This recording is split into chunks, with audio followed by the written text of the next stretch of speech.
પ્રથમ સ્કંદનો 14મો અધ્યાય યુધિષ્ઠિર રાજાને થયેલા અપશુકનનું નિરૂપણ કરે છે. બે શબ્દ છે, એક શુકન અને બીજો અપશુકન. આપણા ધર્મગ્રંથોમાં પણ એનું નિરૂપણ આપણને ઘણું જ મળે છે. અને શ્રીમદ ભાગવત સર્વશાસ્ત્રોનો સાર છે. તો પ્રથમ સ્કંદના 14મા અધ્યાયનો આરંભ શ્રી આચાર્ય ચરણની કારિકા સુબોધિનીજીમાં નિરૂપણ કરે.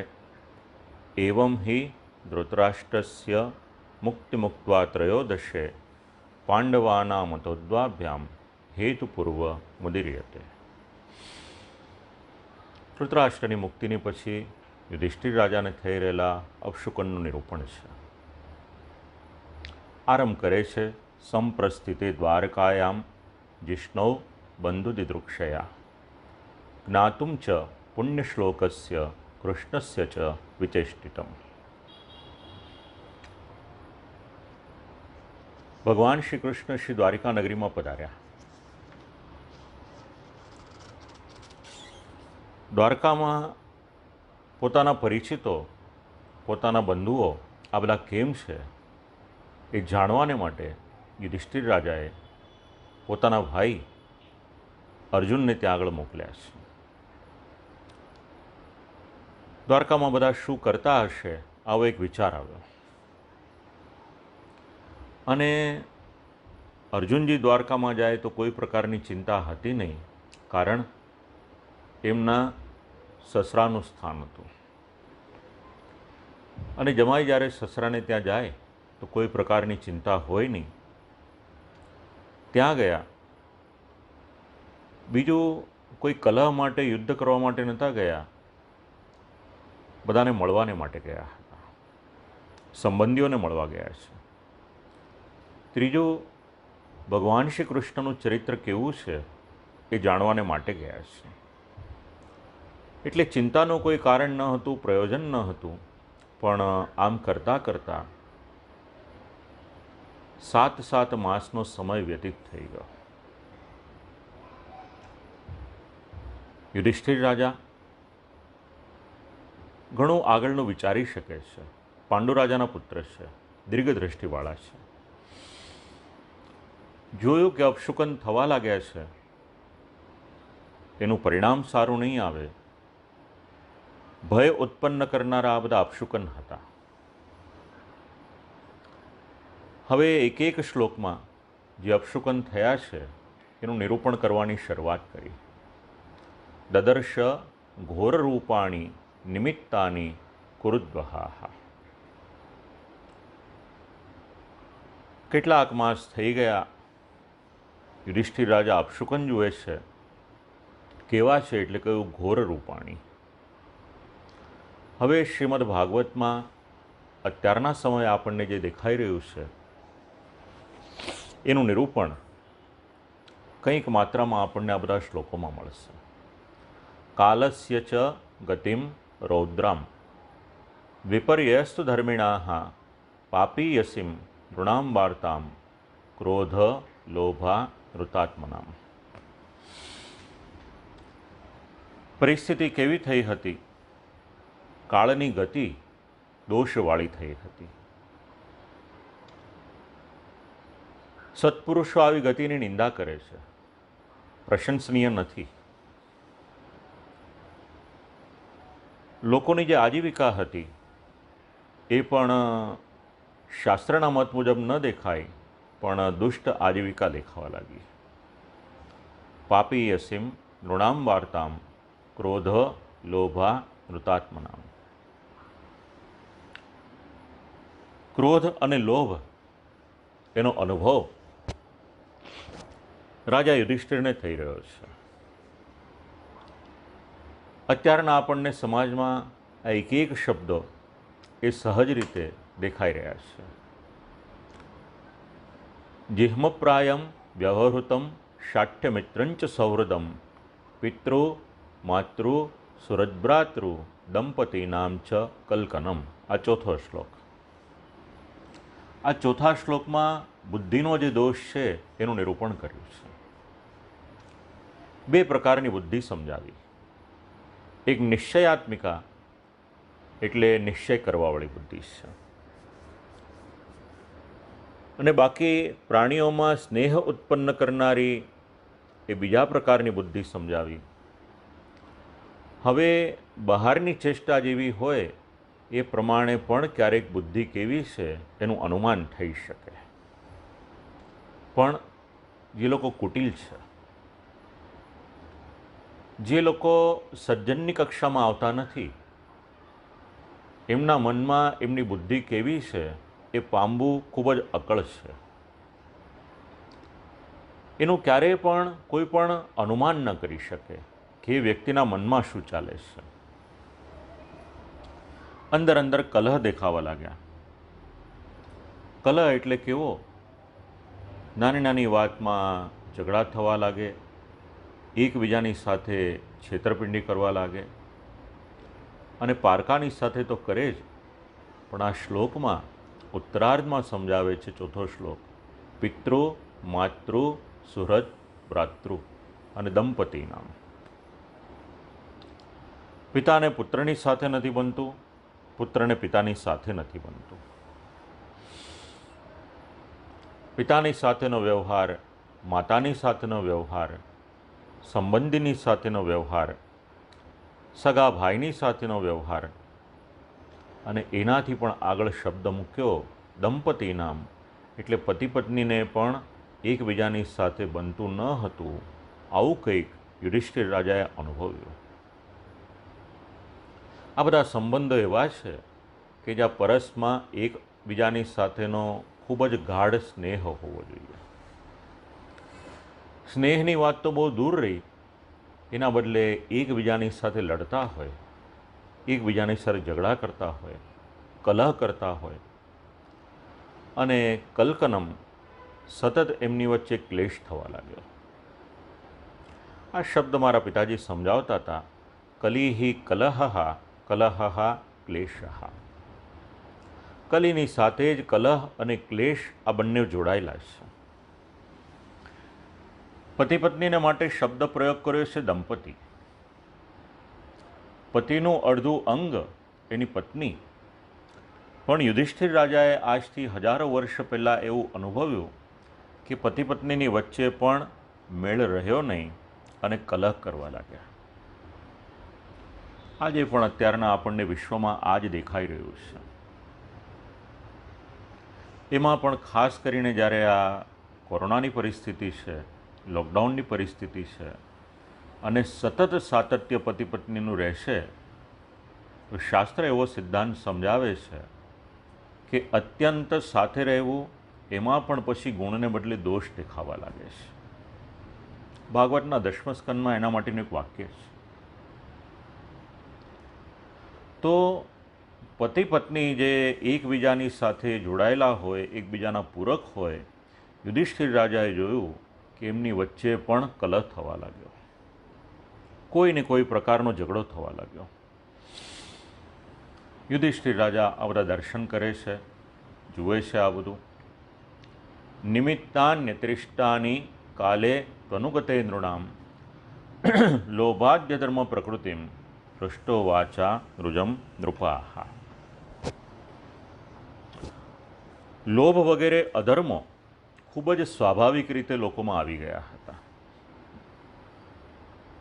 નરકનો દરવાજો ખોલવાની એક ચાવી, એનું નામ છે લોભ. અને અનેક અનિષ્ટોનું મૂળ અગર કોઈક છે તો એ લોભ છે. શાસ્ત્ર ખૂબ વિચાર કરે છે આ બધા શબ્દોની પર. યુધિષ્ઠિર રાજા આ બધું જ જુએ છે, અને જોતાં જોતાં વિચાર કરે છે કે લોભાદ્ય ધર્માહ સ્વાભાવિકા જાતઃ, કે લોકોમાં જે અનિષ્ટ હતું નહીં એ અનિષ્ટ હવે સહજ થઈ ગયું. એટલે જે શબ્દોની સાથે સમાજને સંબંધ પણ ન હતો, એ શબ્દો એ સમયના લોકોમાં સહજ રીતે દેખાવા લાગ્યા. પોતાના ભાઈ ભીમસેન એમની સાથે છે, અને ભીમસેનની સાથે વાત કરવાની શરૂઆત કરે છે, જે 6ઠ્ઠા શ્લોકથી આરંભ થાય છે. કહેવા લાગ્યા, ભાઈ, પોતાના બાંધવોને મળવાને માટે અર્જુન ગયા દ્વારિકા નગરી. આટલો સમય વ્યતીત થઈ ગયો, હજી સુધી પાછા આવ્યા નથી. મોકલ્યા તો હતા પુણ્યશ્લોકસ્ય કૃષ્ણસ્ય, પુણ્યશ્લોક એવા ભગવાન શ્રી કૃષ્ણનું ચરિત્ર, એમના સમાચાર જાણવાને માટે. પણ આમ કરતાં કરતાં આટલો બધો સમય વ્યતીત થઈ ગયો. ગતાહા સપ્તાધુના માસા, 7 મહિનાનો સમય નીકળી ગયો. અને ભીમસેન તવાનુજાહા, પહેલા ક્રમમાં રાજા યુધિષ્ઠિર છે, બીજા ક્રમમાં ભીમસેન છે, ત્રીજા ક્રમમાં અર્જુન છે, અને પછી એની પછીના 2 ક્રમમાં નકુલ અને સહદેવ. આ પાંડવોનો વય અનુસાર ક્રમ છે. કયો આટલો બધો સમય થઈ ગયો, હજી સુધી આવ્યા નથી, શું કારણ હશે? નાયાતિ કસ્ય વા હેતુર નાહમ વેદેન મંજસા, મને સમજાતું નથી. ક્યારેક એવું થાય, કોઈક વાતમાં આપણું ચિત્ત પણ ભ્રમિત થઈ જાય. આ અત્યારે અનુભવ કરી રહ્યા છે. વિચાર કરવા લાગ્યા કે જે સમય કયો હતો દેવર્ષિ નારદજીએ, એ સમય તો નથી આવી ગયો ને. અને આમ કરતાં કરતાં યુધિષ્ઠિર રાજાનું મન કેવું છે, યુધિષ્ઠિર રાજાની કૃતજ્ઞતા કેવી છે, યુધિષ્ઠિર રાજા ભગવાન શ્રી કૃષ્ણને માટે કેટલો આદર રાખે છે, કેટલી શ્રદ્ધા રાખે છે, આ શ્લોક સમજાવે છે. યસ્માન્નઃ સંપદો રાજ્યમ દારાહ પ્રાણઃ કુલમ પ્રજાઃ આસન સપત્ન્ય વિજયો લોકાશ્ચ યદનુગ્રહાત. આ સ્લાઇડમાં આપને નીચે 3 શબ્દો વંચાય છે: એટેમ, ફોર્ચ્યુન એન્ડ ગ્રેસ. સમજવા જેવા 3 શબ્દો છે. આ 9મા શ્લોક પરથી આપણે પ્રયત્ન, પ્રારબ્ધ અને કૃપા. પહેલાં આપણે યુધિષ્ઠિર રાજાનો સ્વભાવ શું છે એનો વિચાર કરી લઈએ. યુધિષ્ઠિર રાજા આ શ્લોકમાં એવું વિચારે છે કે ભગવાન શ્રી કૃષ્ણની કૃપાથી આપણને સમૃદ્ધિ મળી. સંપદાહ, સંપત્તિ કહો, સમૃદ્ધિ કહો. બીજો શબ્દ વંચાય છે રાજ્યમ, રાજ્યનું સુખ મળ્યું. દારાહ, દ્રૌપદી જેવી ઉત્તમ પત્ની અને બાકીની સ્ત્રીઓનો આપણને સંગ મળ્યો. બહુવચન છે. કુલમ પ્રજાહ, કુળવાન પ્રજાની પ્રાપ્તિ થઈ. અને આસન સપત્ન્ય વિજયો, આપણા જે શત્રુઓ હતા, જે લોકો આપણને શત્રુ સમજતા હતા, એમની પર પણ આપણે વિજય પ્રાપ્ત કર્યો. યાદ રાખવાના આ બધા શબ્દો. યુધિષ્ઠિર રાજા જે બોલે છે, આ છેલ્લો શબ્દ ખાસ યાદ રાખવાનો 9મા શ્લોકનો. યદ અનુગ્રહાત, આમને જે કંઈ પણ મળ્યું એમાં કારણ અગર કોઈક હોય તો કેવળ અને કેવળ એ ભગવાનની કૃપા કારણ છે. 2 વિચારધારા છે. આ ભાગવત કાળની વિચારધારા છે કે શ્રીમદ ભાગવતમાંથી રાજા યુધિષ્ઠિર સમજાવે છે. હવે જરાક એને મોડર્નાઇઝમેન્ટ શું વિચારે છે એનો પણ આપણે જરાક અનુસંધાન લઈ લઈએ. Material prosperity consists of a good wife, good home, sufficient land, good children, aristocratic family relations, victory over competitors, and by pious work, attainment of accommodations in the higher celestial planets for better facilities of material amenities. These facilities are earned not only by one's hard work or hard manual labor or by unfair means, but by the mercy of Shri Krishna. Prosperity earned by one's personal attempt also depends on the mercy of the Lord. આ વિચારધારા આપણે સમજવાની છે. યુધિષ્ઠિર રાજાનો સમય એવું સમજાવે છે કે આ બધું જ મળ્યું છે એ કેવળ અને કેવળ ભગવાનની કૃપા છે. અને આજનો એક સમાજ એવું વિચારે છે કે જે કંઈક મળ્યું છે એ અમારા પ્રયત્નને કારણે મળ્યું છે. The modernized man of Kalyug believes in personal endeavor and denies the benediction of the Supreme Lord. એ બિલકુલ એવું માનતો નથી કે આ અમને જે કંઈક મળ્યું છે એ ભગવાનના આશીર્વાદ ને ભગવાનની કૃપા છે. એટલે જ અહીંયા આગળ 3 શબ્દો લખેલા છે. જો આપણે કંઈક પદ ઉપર પહોંચ્યા હોઈએ, કોઈ પ્રતિષ્ઠા પર પહોંચ્યા હોઈએ, કોઈક સત્તા મળી હોય, સંપત્તિ મળી હોય, અને જો આપણા મનમાં એવો વિચાર આવે કે આ ભગવાનની કૃપા છે, તો સમજવાનું કે આપણે યુધિષ્ઠિર રાજાના કાળમાં છીએ.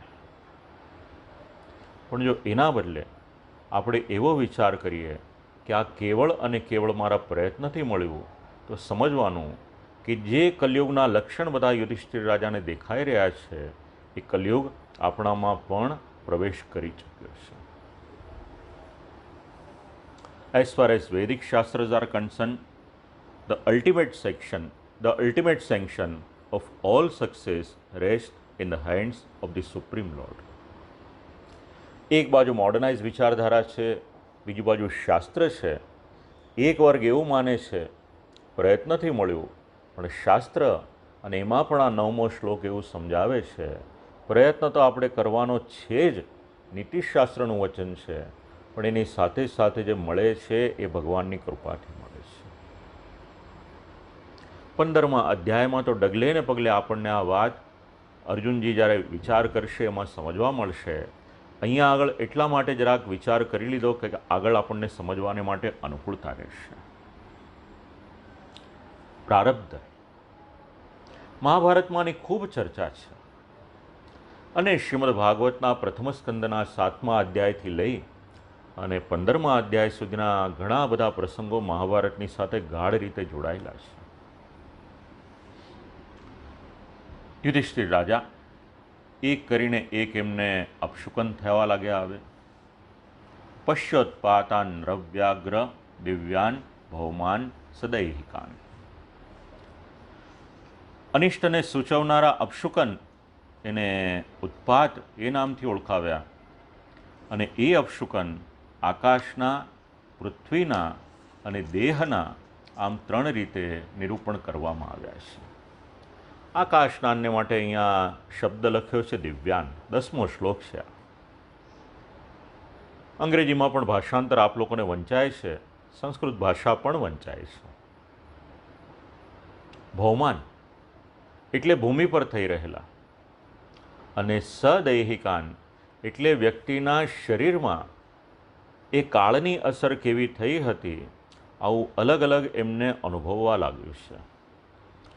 અને આ અપશુકન ખૂબ જ ક્રૂર એવા અપશુકન હતા. આજે પણ વિશ્વની પરિસ્થિતિ કંઈક આવી જ થયેલી છે. યુધિષ્ઠિર રાજા જે અનુભવે છે એ અપશુકનને શ્રી મહાપ્રભુજી સમજાવે છે. અનિષ્ટને સૂચવનારા અપશુકનો એના માટે શબ્દ આપ્યો છે ઉત્પાત. અને ખૂબ જ ક્રૂર, થોડા જ સમયમાં અતો દૂરાદેવ ભયમ શંસંતી, માણસ ડરી જાય એવા બધા અપશુકન છે. આજે પણ ડરનો માહોલ છે. ઘરની બહાર જવું હોય તો માણસ 10 વખત વિચાર કરે છે કે ન જઈએ તો વધારે સારું. યુધિષ્ઠિર રાજા મજબૂરીથી નહીં પણ અપશુકનને કારણે આ બધું વિચારી રહ્યા છે. ઉર્વક્ષી બાહવો મહ્યમ સ્ફુરત્યંગ પુનઃ ઉર્વક્ષી બાહવો મહ્યમ સ્ફુરત્યંગ પુનઃ. જુએ છે રાજા યુધિષ્ઠિર, એમના નેત્રો, હાથ અને ડાબી સાથળ વારંવાર ફરકે રાખે છે. શરીરનું કયું અંગ ક્યારે ફરકે છે, એમાં ક્યારે કંપન આવે છે, એની પરથી શાસ્ત્રજ્ઞ એવું કહે છે કે આ શુકન છે કે અપશુકન છે. અહીંયા આગળ ડાબી સાથળ વ્યાકરણ શાસ્ત્રના નિયમનું પણ કંઈક શ્રી મહાપ્રભુજી અહીંયા ચર્ચા કરે છે. હૃદયમાં કંપન થવા લાગ્યું. આના બધા જ આપણે એક એક શબ્દો નથી લેતા, કારણ કે એ સમયે ખૂબ આનું ચિંતન કરવામાં આવ્યું છે. પણ શુકન અપશુકન એ દરેક વ્યક્તિની પોતપોતાની વિચારધારા છે. આપણા વડીલોએ આપણને એવું સમજાવ્યું હતું કે ઘરની બહાર જઈએ, સામે ગાય મળે તો સમજવાનું કે શુકન થયા છે. કોઈ દૂધ લઈને આવે, ધોબી વસ્ત્ર લઈને આવે, કુંવારી કન્યા આવે, સૌભાગ્યવતી સ્ત્રી આવે, કોઈ બ્રહ્મચારી આવે, કોઈ બ્રાહ્મણ આવે, તો આપણા વડીલોએ આપણને સમજાવ્યું કે આ બધા શુકન છે. ક્યારેક એવું પણ થતું હતું કે ઘરની બહાર જાય તો એક ચમચી દહીં ખવડાવીને મોકલે. અહીંયા આગળ અપશુકનની વાત કરે છે. એમાં ઘોડો હોય કે અન્ય પ્રાણીઓ હોય, એ ડાબી તરફથી જ્યારે જાય છે ત્યારે શ્રી મહાપ્રભુજી સમજાવે છે કે અપશુકન છે. બીજો અપશુકન દેખાડ્યું, ગાયો રડતી હતી. અને એ પણ રડવાનું એટલે કેવું, થોડુંક નહીં, એ નેત્રમાંથી એટલા બધા આંસુ નીકળે કે આખું જેનું મુખારવિંદ હોય એ ભીનું ભીનું થઈ જાય અને કાળા કાળા ડાઘ પડી જાય. જે સ્થાનમાં ગાય રુદન કરે એને અપશુકન માન્યા હોય તો જ્યાં આગળ ગાયની કતલ થાય એ કેટલો મોટો દોષ હશે એની કલ્પના કરી જુઓ. પછી દક્ષિણ દિશામાંથી એક કપોતલક્ષી એટલે હોલો આવીને શબ્દ કરે છે. કપોત મૃત્યુનો દૂત. કઈ દિશામાંથી કોણ આવે છે એ પણ વિચારવા જેવું છે. ગયા વખતે કહ્યું હતું કે દરેક દિશાના અલગ અલગ દેવ છે. દક્ષિણ દિશાના દેવ યમરાજ છે. જાણે એનો પ્રતિનિધિ આવ્યો હોય એવું લાગે. પક્ષીઓ હતા, રુદન કરતા હતા. એક અનુમાન એવું કરી શકાય કે યુધિષ્ઠિર રાજાને પક્ષીઓની ભાષા પણ આવડતી હશે. આદિદૈવિક અપશુકનોનું નિરૂપણ કર્યું. ત્રણેય લોકને બાળતો હોય એવો અગ્નિ દેખાયો. 15, 16, 17, 18 આ બધા શ્લોકો સમજાવે છે. ધૂળની વૃષ્ટિથી વાયુ અંધારું કરી દે એવું દેખાયું. લોહીની વૃષ્ટિ થતી હોય એવું દેખાયું. આકાશમાં જાણે ગ્રહોનું યુદ્ધ થઈ રહ્યું હોય, અને એ પણ કેવળ શાસ્ત્રમાં વાંચે એવું નહીં, પ્રત્યક્ષ દેખાતું હોય એવું. નદી અને તળાવના જળ શાંત ન હતા, એ પણ ખૂબ જ ઉછળતા હતા. આજની ભાષામાં કહીએ તો સુનામી આવી હોય એવું લાગ્યું. અને સાથે સાથે એક લક્ષણ એવું પણ બતાવ્યું કે મનુષ્યના મન પણ શાંત ન હતા. આ પણ એક પ્રકારનું અપશુકનનું કારણ છે. મનની શાંતિને માટે શાસ્ત્ર ખૂબ વિચાર કરે છે. પણ વેદાંતની પરિભાષા અલગ છે અને પ્રેક્ટિકલ લાઈફ અલગ છે. વેદાંતનું નોલેજ છે, થિયરિકલ નોલેજ છે, પણ જ્યારે તમારે એ નોલેજને તમારી લાઈફમાં ઇમ્પ્લિમેન્ટ કરવાનું આવે છે ત્યારે કેટલી માત્રામાં આપણે એને કરી શકીએ છીએ એની પર આપણા મનની શાંતિ નિર્ભર કરે છે. શાસ્ત્રએ તો ખજાનો ખુલ્લો રાખ્યો છે.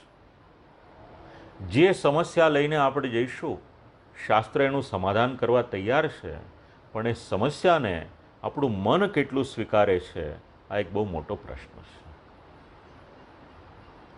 કારણ મન વિશુદ્ધ નથી, એ દુષ્ટ છે, એટલે વારંવાર આપણને અનેક જગ્યાએ ભેરવી દે છે. અહીંયા આગળ યુધિષ્ઠિર રાજા જોઈ રહ્યા છે કે વ્યક્તિઓના મન એ પણ શાંત ન હતા, એમાં ખળભળાટ થતો હતો. સામાન્ય રીતે અગ્નિમાં આહુતિ આપવામાં આવે તો અગ્નિ પ્રજ્વલિત થાય, પણ એ સમયે અગ્નિ પણ પ્રજ્વલિત થતો ન હતો. 19મો શ્લોક. ન પિબંતી સ્તનમ વત્સા ન દુહ્યંતી ચ માતરાહ. ક્યારેય પણ ન બને એવું જોઈ રહ્યા છે. વાછરડાને ભૂખ લાગે, એની માની પાસે જાય, ગાયની પાસે જાય.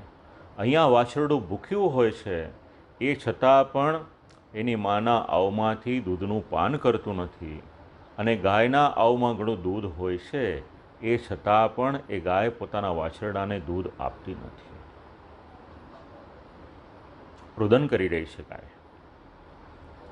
દેવતાઓની મૂર્તિઓ હોય, અચલ હોય, એની બદલે દેવતાઓની મૂર્તિઓમાંથી પણ પ્રસ્વેદ થયો અને જાણે ચલ થતી હોય, આવી રીતે અનેક ઉત્પાતો એનું નિરૂપણ શ્રીમદ ભાગવતમાં કરવામાં આવ્યું, જે યુધિષ્ઠિર રાજાને થઈ રહ્યું હતું. વિચાર કર્યો કે આ બધું થવાનું કારણ શું? તો 21મો શ્લોક સમજાવે છે. મન્ય એતેર મહોત્પાતેર નૂનમ ભગવત પદૈ. માનો ન માનો, હવે પૃથ્વી પરથી ભગવાનના શ્રીચરણ એટલે ભગવાન પોતાના ધામમાં પધાર્યા છે.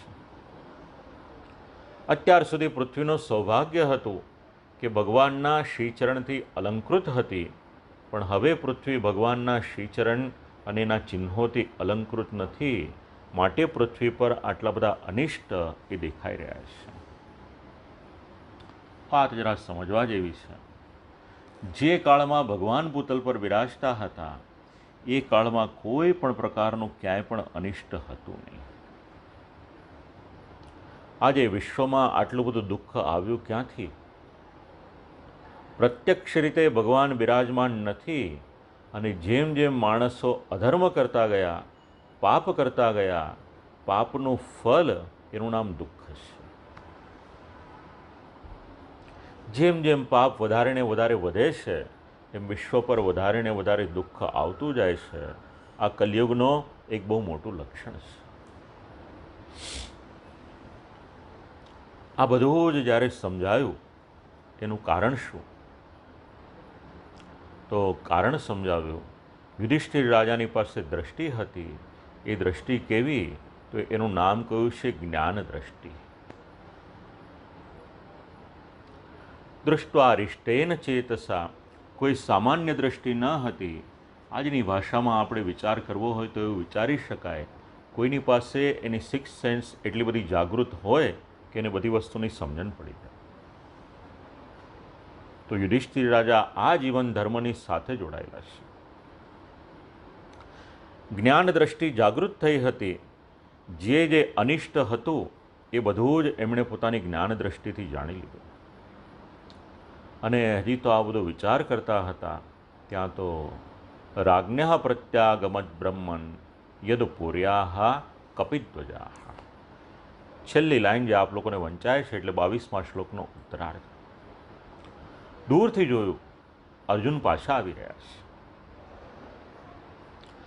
અને અર્જુનનો પરિચય કઈ રીતે થયો? તો આ જે છેલ્લો શબ્દ વંચાય છે, કપિધ્વજા, એટલે એમના રથમાં વાનર કપિની નિશાની હતી, એટલે ખ્યાલ આવ્યો કે મારો ભાઈ હવે આવી રહ્યો છે. પણ જોયું કે દર વખતે બહારગામ જઈને આવે ને જે ઉત્સાહ હોય, એ ઉત્સાહ અત્યારે દેખાતો નથી. વ્યક્તિ જ્યારે ચાલે તો એના ચાલવામાંથી એના હૃદયના ઉત્સાહનો ખ્યાલ આવી જાય. વ્યક્તિને જ્યારે મળીએ આપણે, તેની બોડી લેંગ્વેજ કેવી છે એની પરથી એના હૃદયનો ઉત્સાહ આપણને સમજાય.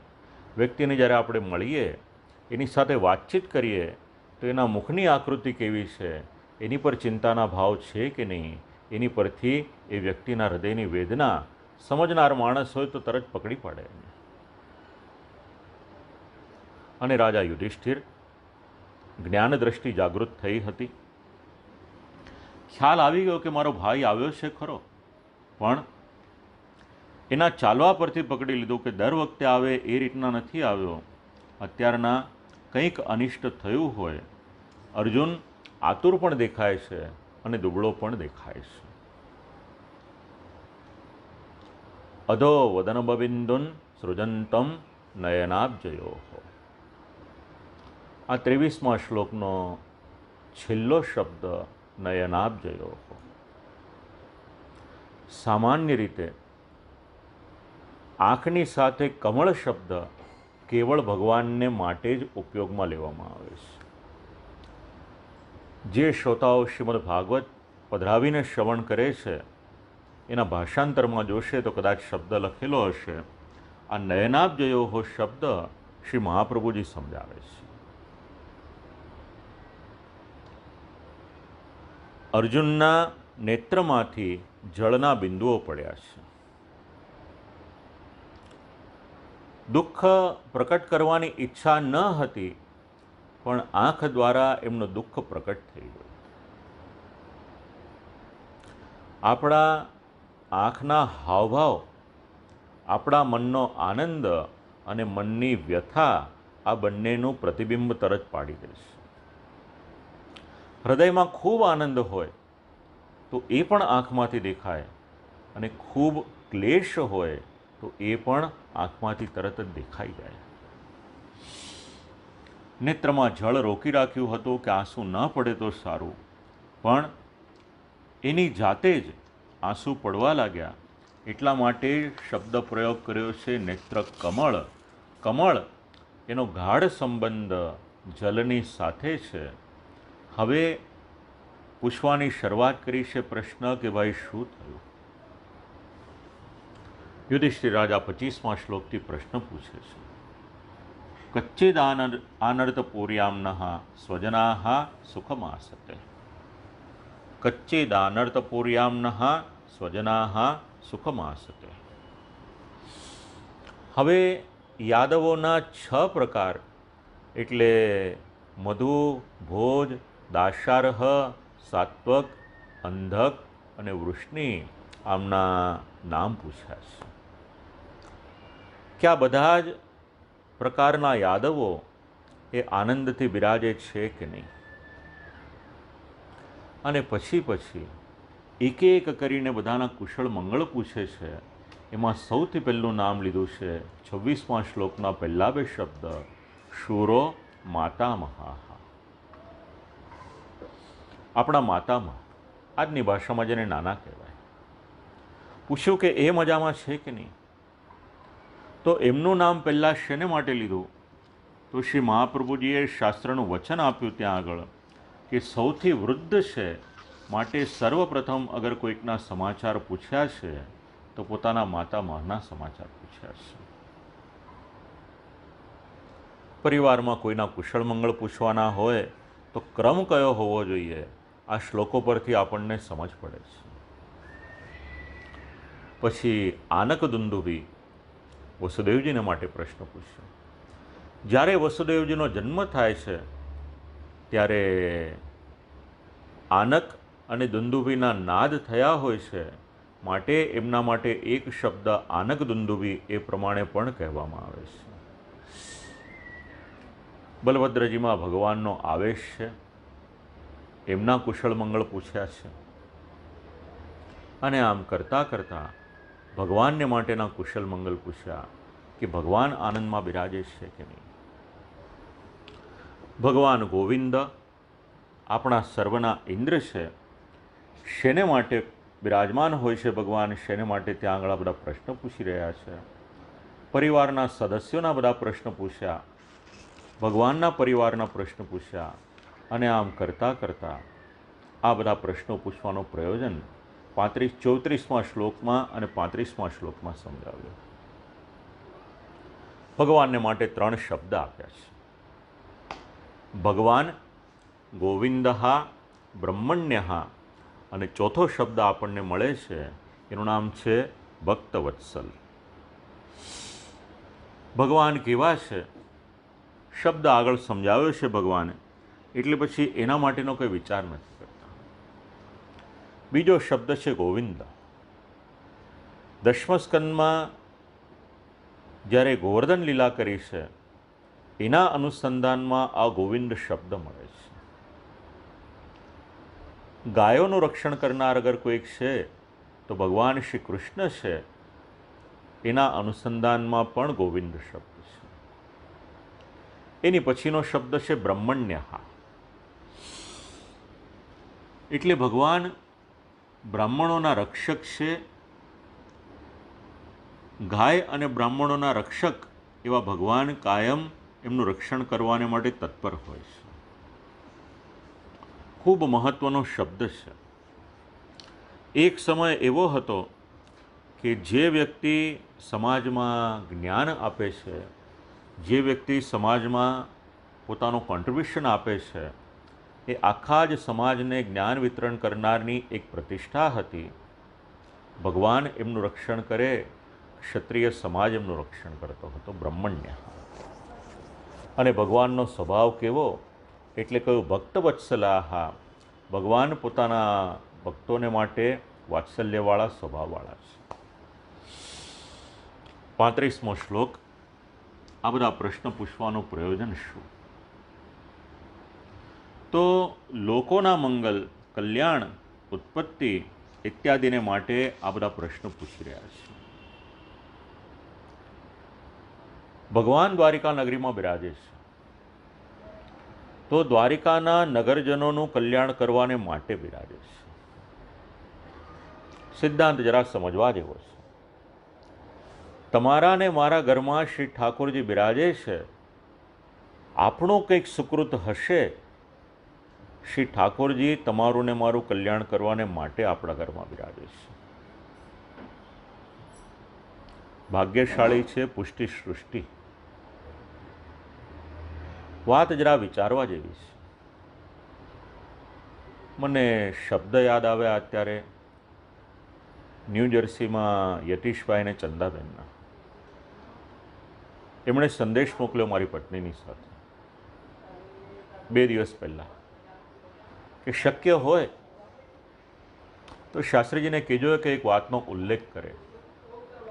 એટલે એમના મનમાં આવેલો વિચાર એ આપને જણાવું. એક વૈષ્ણવનો વિચાર કેવો હોય છે આપણને સમજવા મળશે. એમણે વિચાર કર્યો કે અત્યારે વિશ્વમાં મંદિર બંધ છે, જેટલા ધર્મસ્થાનો છે બધા જ બંધ છે, પરંતુ પુષ્ટિ સૃષ્ટિ ખૂબ જ ભાગ્યશાળી છે કે શ્રી મહાપ્રભુજીની કૃપાથી આપણે ત્યાં શ્રી ઠાકોરજી બિરાજે છે. વિચાર કરો, આ ભાવ ક્યાંથી આવ્યો? આ ભાવ ભગવાને આપ્યો. મંગલાય ચ લોકાનામ ક્ષેમાય ચ ભવાય ચ. જો આ સમયમાં આપણે ત્યાં શ્રી ઠાકોરજી બિરાજમાન છે અને જો આપણે શ્રી ઠાકોરજીની ટેલમાં પહોંચી શકીએ છીએ તો આપણી કરતાં વધારે ભાગ્યશાળી બીજું કોણ હોઈ શકે? આ ભાગવતના સિદ્ધાંત. અને એટલા જ માટે સત્સંગની જરૂરિયાત છે. ઘણી વખત મને પણ ખ્યાલ નથી હોતો કયા શ્રોતા ક્યાંથી શ્રવણ કરે છે. ન્યુયોર્કથી હરીશભાઈ ને સુધાબેન નિત્ય શ્રવણ કરે છે. બોસ્ટનથી આપણી સાથે વૈષ્ણવો જોડાયેલા છે.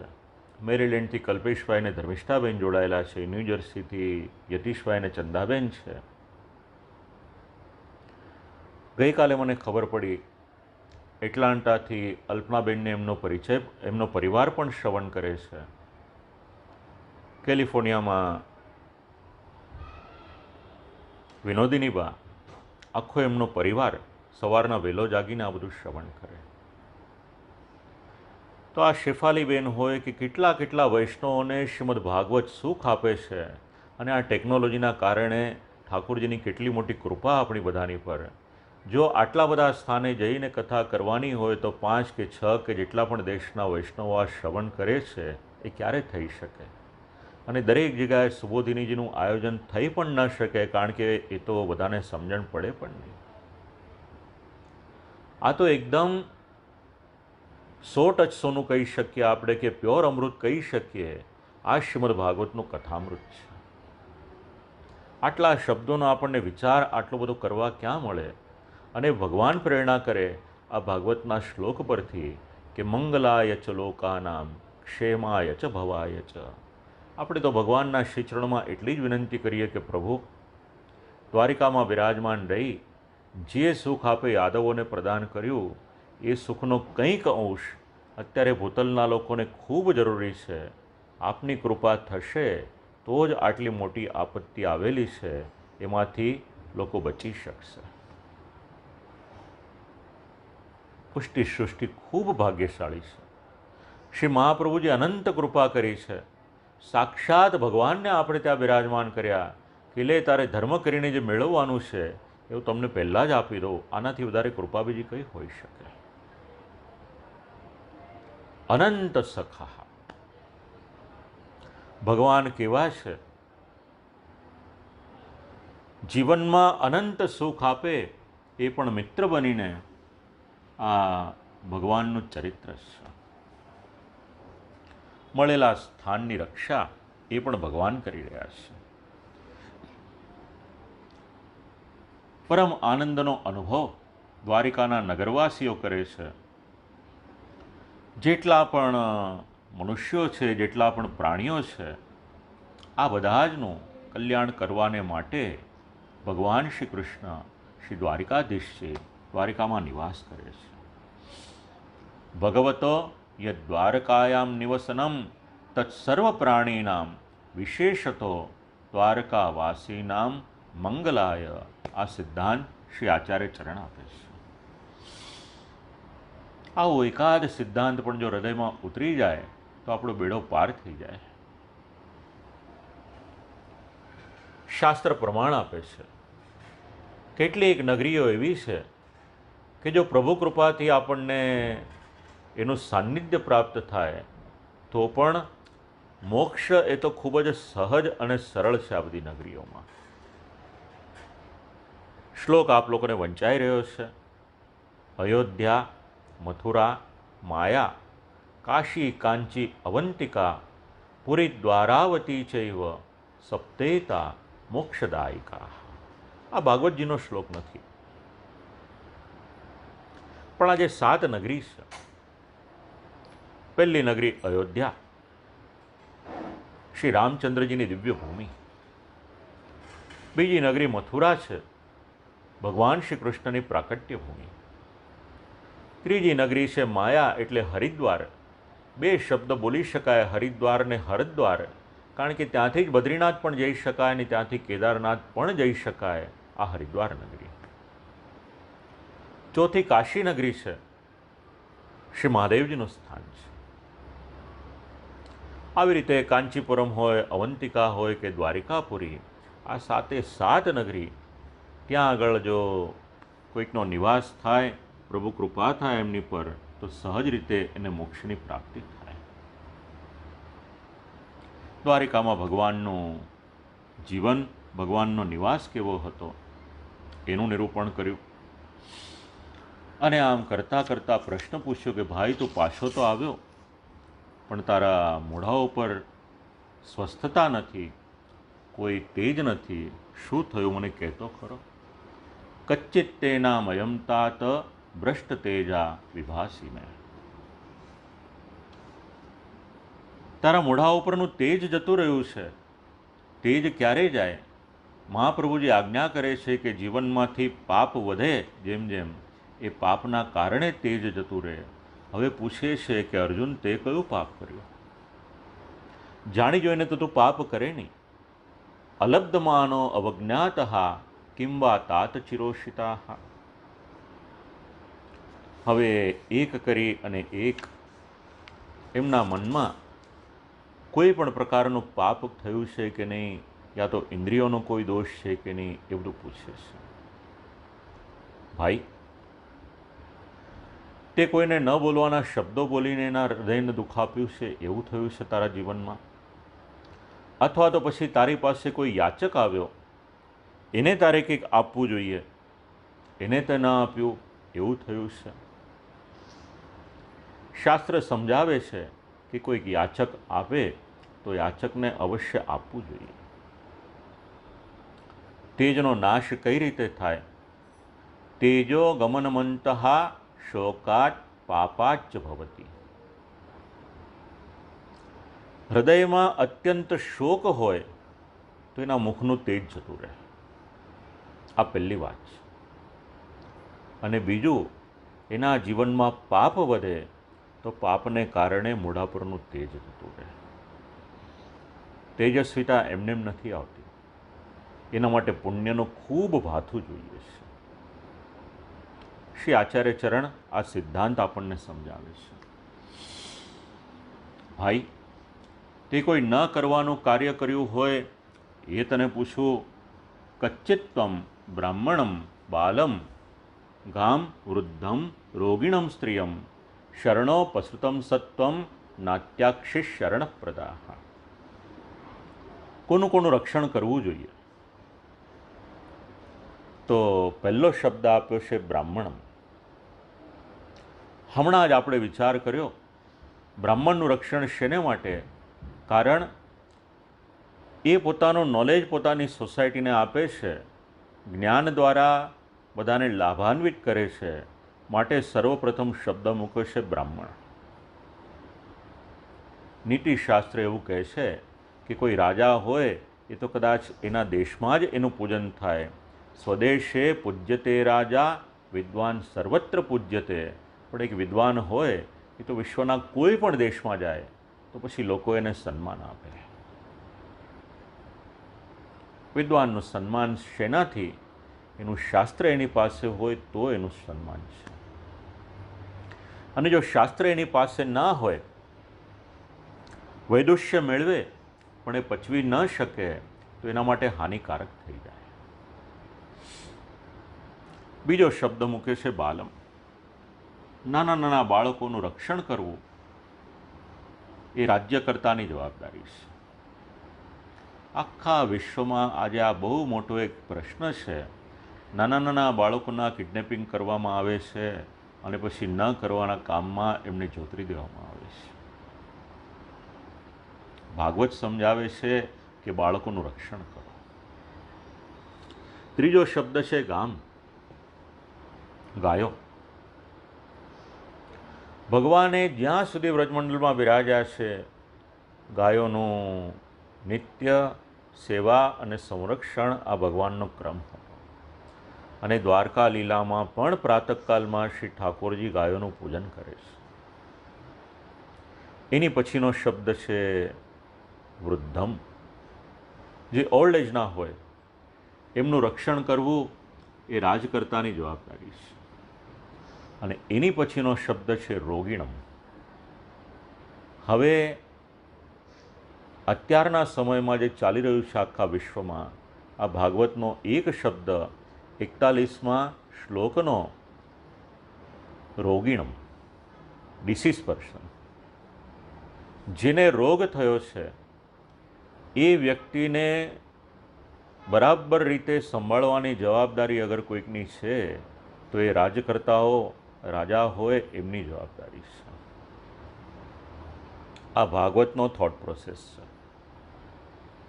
હવે જરાક કલ્પના કરી જુઓ કે યુધિષ્ઠિર રાજા કેટલા ઊંડાણમાં એક એક શબ્દનો વિચાર કરે છે.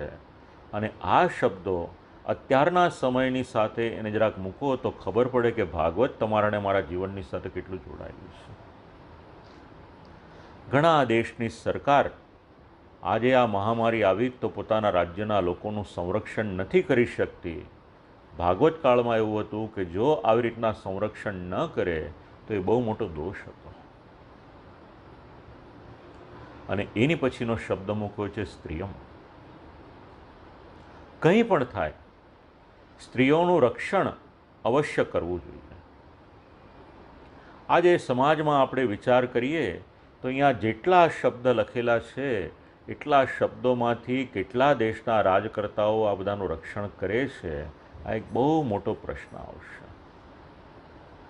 અર્જુન, તમે ઉદાસ છો, માનો ન માનો, કદાચ એવું બન્યું હોય કે તમે આમાંથી કોઈનું રક્ષણ ન કર્યું હોય, એવું પણ થઈ શકે.